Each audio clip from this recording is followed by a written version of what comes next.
Bismillahirrahmanirrahim. Putusan Bahasul Masail Senin 3 Muharram 1444 Hijriah 1 Agustus 2022 Masehi. Masalah jasa menerawang korban atau barang hilang. Sering terjadi peristiwa kehilangan yang terkadang tak bisa diselesaikan dengan sistem. Dengan apa ini? Di antaranya orang yang hilang terbawa arus sungai, tertimbun tanah, longsor, barang hilang dan lain-lain. Sehingga beberapa masyarakat menggunakan cara yaitu seperti meminta tolong paranormal atau dikatakan juga orang pintar untuk menerawang korban atau barang-barang hilang tersebut.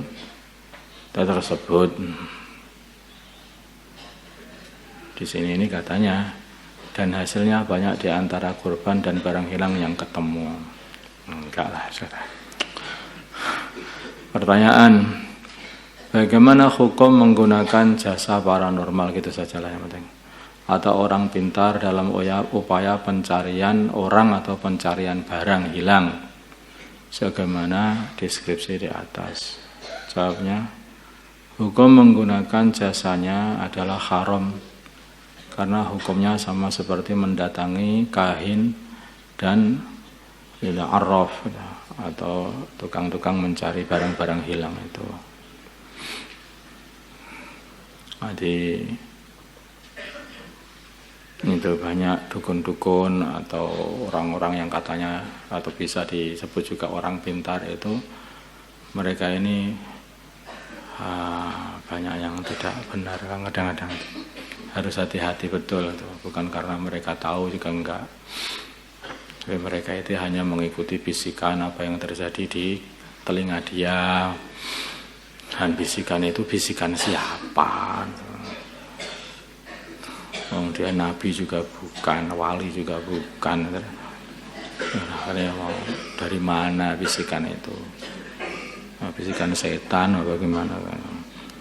Makanya ini juga harus hati-hati kalau datang kepada orang-orang semacam ini. Dan masyarakat kita ini masih percaya sekali dengan barang-barang seperti ini. Bahkan kadang-kadang itu mencari siapa yang mengerjai saya kok sakit terus ini.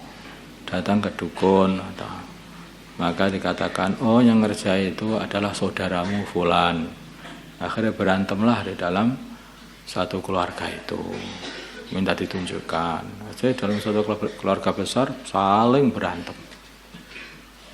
Itu seperti itu. Nah, itu berbahaya yang seperti itu.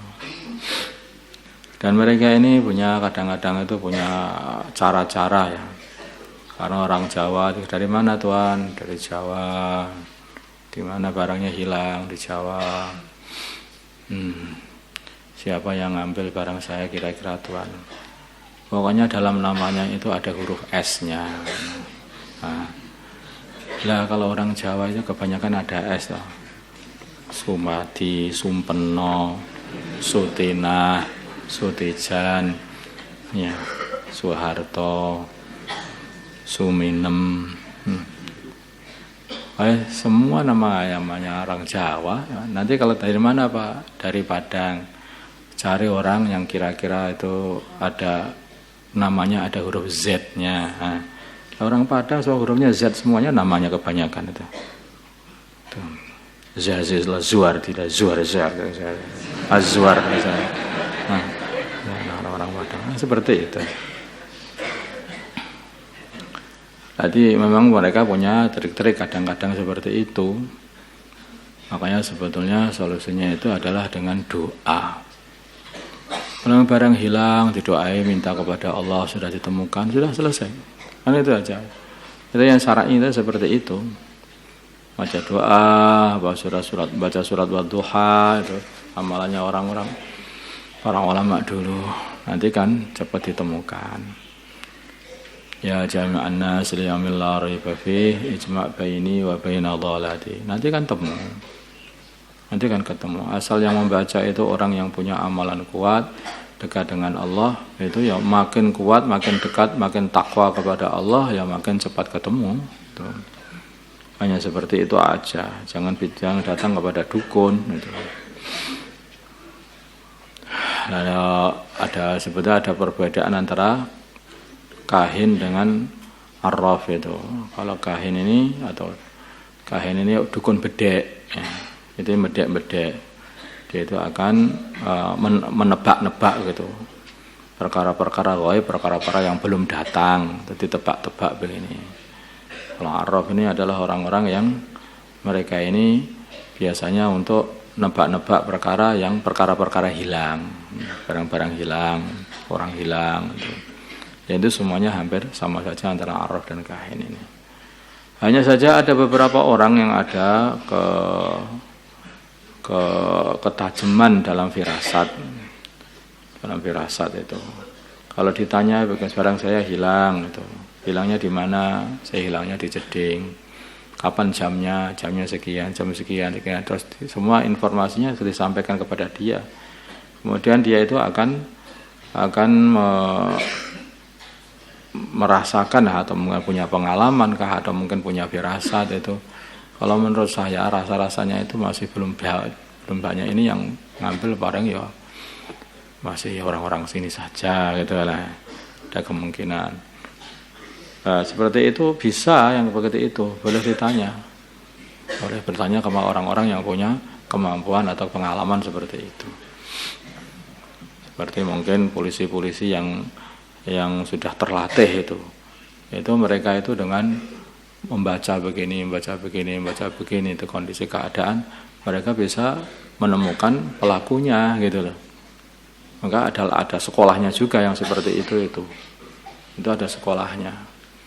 Itu lebih baik, itu lebih jelas itu loh. Jangan cepet balang sama dukun itu ngawur-ngawur itu. Dapatnya itu ya itu hanya tipuan-tipuan saja. Ya itu nampak loh, itu nampak betul lah, nampak aja kamu merem semua, nampak semuanya itu. Coba pejamkan mata, nah terus bayangkan, nampak semua dalam otakmu, sama sudah jadi dukun kamu. Ya, nampak pada dukunnya seperti itu saja, tapi kamu percaya, hanya kamu nggak ada yang percayai gitu saja bedanya itu. Caranya supaya kamu dipercayai ya tahu. Pakai sorban yang gede, ya tahu. Yang gede itu bringos yang gede, jenggot yang gede, ya tahu. Itu pakai baju yang rawak-rawek atau gimana begitu, terus topo di bawah pohon sing paling gede paling angker situ. Ditulis situ dukun makbul. Konsultasi sekali 100.000. Nanti kan datang kambing yang datang nggak ada yang datang. Ya, jangan datang orang-orang seperti ini. Ini kita ini pelajar agama, ya ini pelajar agama. Tidak sepantasnya pelajar agama itu mendatangi orang-orang yang kayak seperti ini. Dan bahkan kadang-kadang sebagian dukun-dukun seperti itu berlaku juga perbuatan-perbuatan syirik juga. Itu syirik juga. Yang hal seperti ini juga harus diwaspadai. Bahkan sekarang itu apa saja itu namanya ustadz dan kiai loh. Dukun juga kiai, dukun juga ustadz. Padahal itu dukun, itu ya nggak ngerti ngaji sebetulnya itu. Nah, itu, tapi ya dinamakan ustadz, kiai, apa saja dari kiai pokoknya.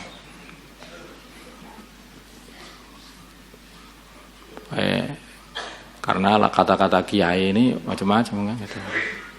Jadi orang yang dianggap begitu hebat itu namanya kiai begitu itu.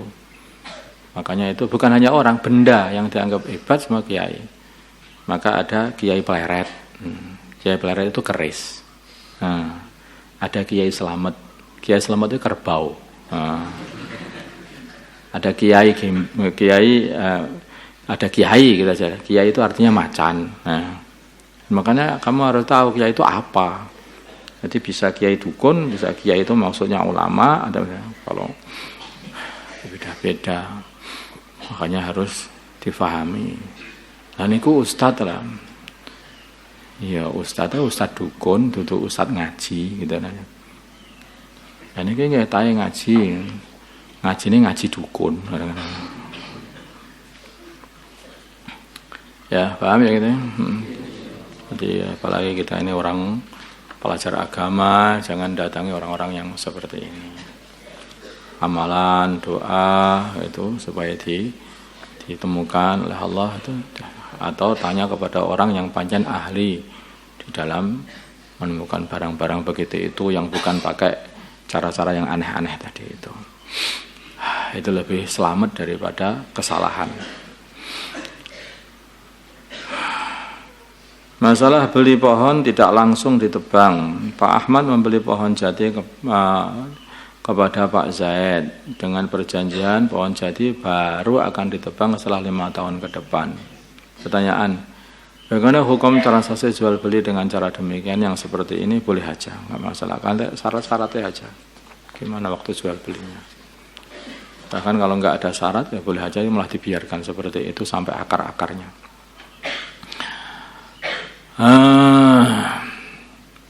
Masjid berjalan. Masjid berjalan. Ya, ada sebuah bis yang dijadikan sebuah masjid yang dilengkapi dengan berbagai fasilitas. Layaknya sebuah masjid seperti tempat wudhu, karpet dan sebagainya. Pertanyaan, apa hukumnya masjid? Apakah hukum masjid berlaku pada bis tersebut? Mengingat bis adalah termasuk benda yang dapat berpindah tempat selainnya sebuah kendaraan. Kok hukum wakaf maksudnya? Hukum wakaf kita ini, istilahnya hukum wakaf itu. Makanya wakaf masjid, wakaf untuk masjid.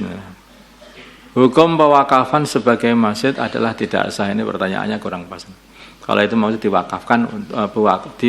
diwakafkan sebagai masjid, bukan untuk masjid. Maka sebagai masjid bagaimana? Apakah itu jadi masjid? Mungkin pertanyaannya begitu. Kalau itu bis itu diwakafkan sebagai masjid, apakah itu jadi betul masjid?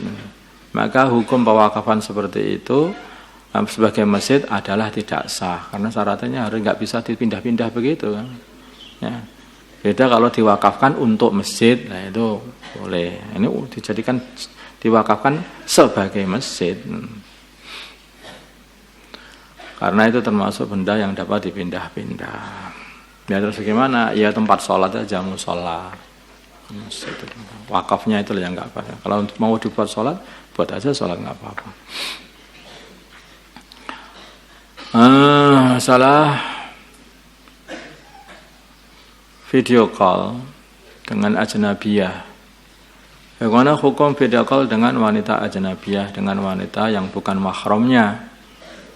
Jawabnya, hukum melihat wanita ajnabiyah baik secara langsung atau melihat media semisal HP adalah haram. Karena dapat menimbulkan fitnah. Kalaupun ada orang yang mengatakan karena itu kalau melihat di HP atau melihat itu kan hanya melihat bayangan, jadi nggak apa-apa kalau nggak ada syahwat. Lah iya, karena menimbulkan fitnah. Itu makanya jadi haram itu. Kalau saya itu sudah nggak tambah syahwatnya itu. Berarti kamu melihat mereka itu seperti melihat tembok, betul begitu? Bohong aja ada. Kalau memang sudah seperti melihat tembok aja kalau syahwat itu haram kok. Apalagi melihat wanita ajnabiyah, apa sudah seperti tembok? Ya, maka diperbolehkan sebagai hajat-hajatnya saja.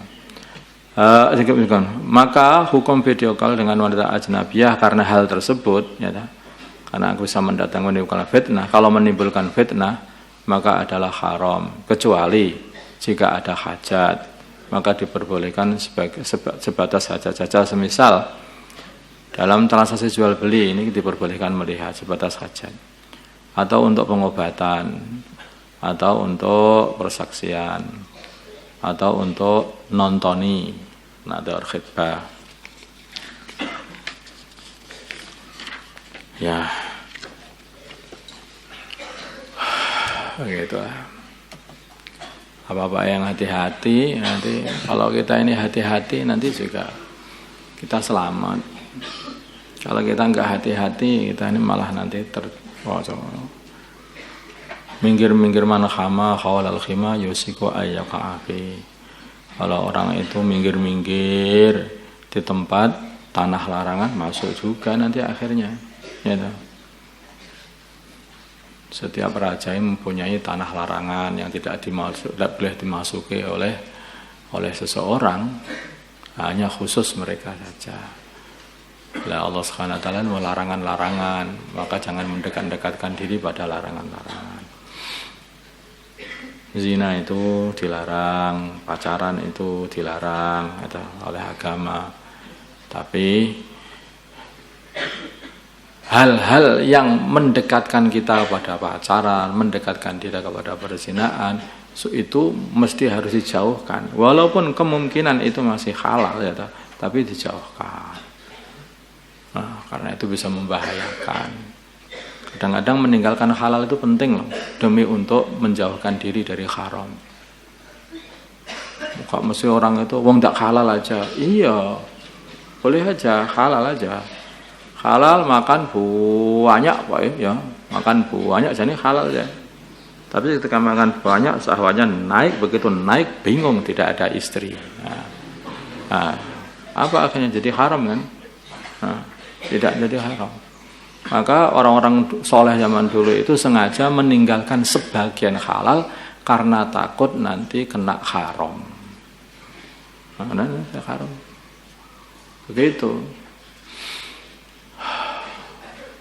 Dan sekarang itu orang itu karena tidak semuanya minggir-minggir semua, pas mepet di perbatasan haram. Pengennya minggir. Saya ini ahli akrobat Pak, nggak masalah ada seperti itu. Nah, saya minggir-minggir nggak akan tergelincir itu ke haram, nggak mas, biasa itu.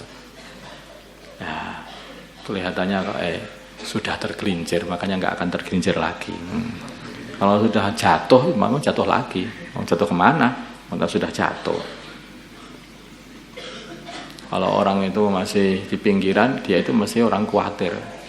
Seperti orang yang naik pagar itu berdiri, khawatir, takut jatuh. Nah, kalau sudah nggak khawatir, itu memang sudah jatuh. Kenapa harus khawatir? Nah, Allahumma shalli ala sayyidina Muhammad wa ala sayyidina Muhammad. Wa shalli ala sayyidina Ibrahim wa ala sayyidina Ibrahim wa ala sayyidina Muhammad. Allahumma arhamna sayyidina Muhammad, Allahumma waffiq sayyidina Muhammad, Allahumma aslihi آله بين قلوب أمة سيدنا محمد اللهم انصر بعد سيدنا محمد اللهم انصر سلطان النصيرة صلى الله على سيدنا محمد وعلى آله وصحبه وسلم الحمد لله رب العالمين.